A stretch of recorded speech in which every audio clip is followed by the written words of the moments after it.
ریاست برہنہ ایک خاتون کی چچی لاپتہ ہوتی ہے۔ وہ لاپتہ افراد کے کمیشن میں درخواست دینے جاتی ہے۔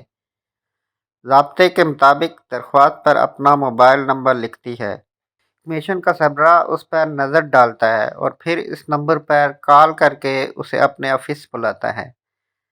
خاتون کے منع کرنے پر چیئرمین اسے دھمکی دیتے ہیں کہ آپ مجھے جانتے نہیں، آپ کی لاش کے ٹکڑے واپس جائیں گے۔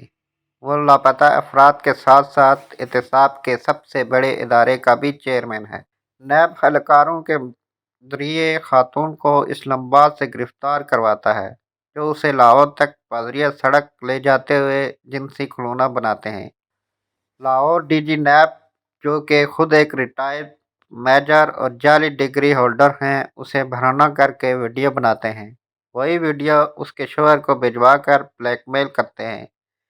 پھر میاں بیوی پر 42 مقدمات بناتے ہیں۔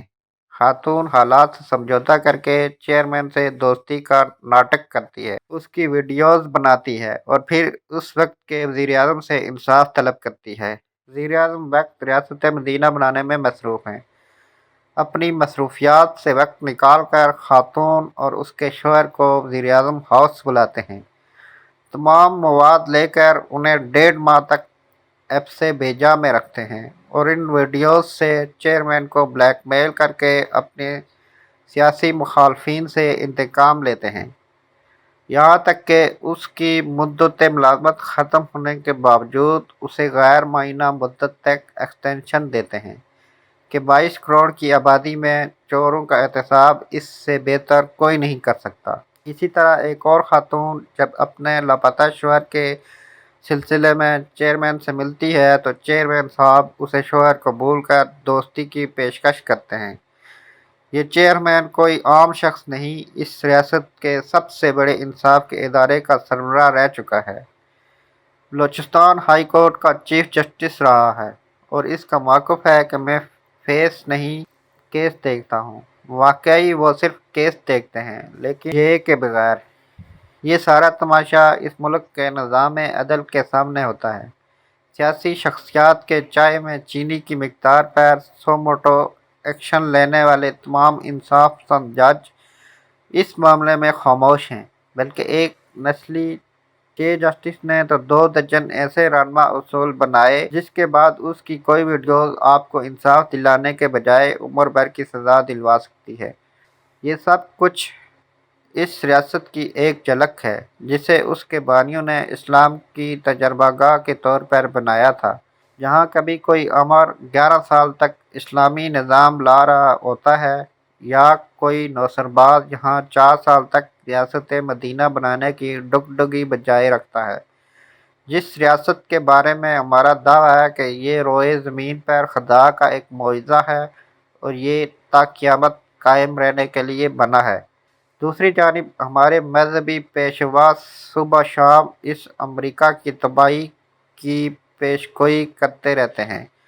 یہاں کے طاقتور صدر کو اس لیے عدالت میں آ کر قوم سے معافی مانگنی پڑتی ہے کہ اس نے اپنے ایک ملازمہ سے ناجائز تعلقات استوار کیے تھے۔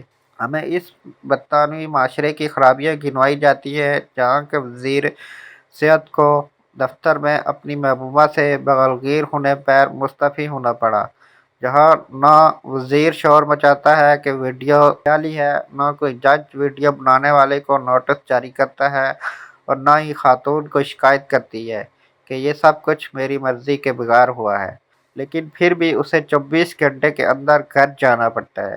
دوسری جانب ریاست مدینہ میں آج بھی چیئرمین لاپتہ افراد کے لواحقین کی فیس